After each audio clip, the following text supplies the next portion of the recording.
Donald Trump का दोबारा राष्ट्रपति बनना एक नई वैश्विक राजनीति की शुरुआत कर सकता है। उन्होंने ब्रिक्स देशों पर भारी टैरिफ लगाने की धमकी दी है। भारत, चीन, ब्राजील, रूस, दक्षिण अफ्रीका और नए सदस्य जैसे ईरान, मिस्र, इथियोपिया, इंडोनेशिया और यूएई सभी अमेरिकी प्रभुत्व के खिलाफ एकजुट हो रहे हैं।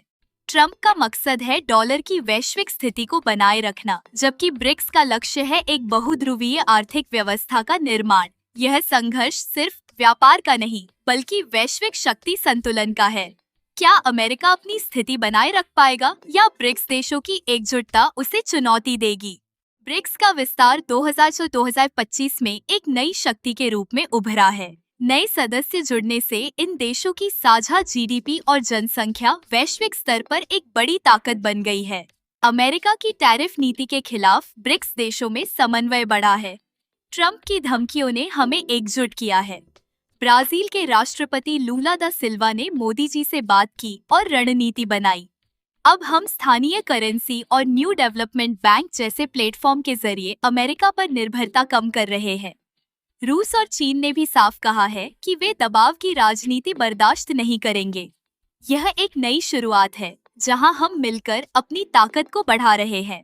ट्रंप की टैरिफ धमकियों ने ब्रिक्स देशों को एक नई दिशा दी है। भारत, चीन, रूस और ब्राजील अब एकजुट होकर मुद्रा में व्यापार बढ़ाने और वैश्विक संस्थानों के विकल्प तैयार करने पर जोर दे रहे हैं। ये धमकियां उल्टा असर दिखा रही हैं।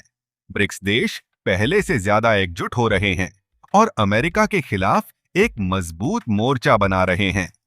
यह सिर्फ आर्थिक टकराव नहीं है, बल्कि डॉलर की वैश्विक स्थिति, टेक्नोलॉजी, ऊर्जा और भू राजनीतिक प्रभुत्व पर भी गहरा असर डाल रहा है। ब्रिक्स देशों की यह एकजुटता मॉडर्न डिप्लोमेसी और संप्रभुता के लिए सामूहिक प्रयास अमेरिकी प्रभुत्व को चुनौती देने का एक स्पष्ट संकेत है।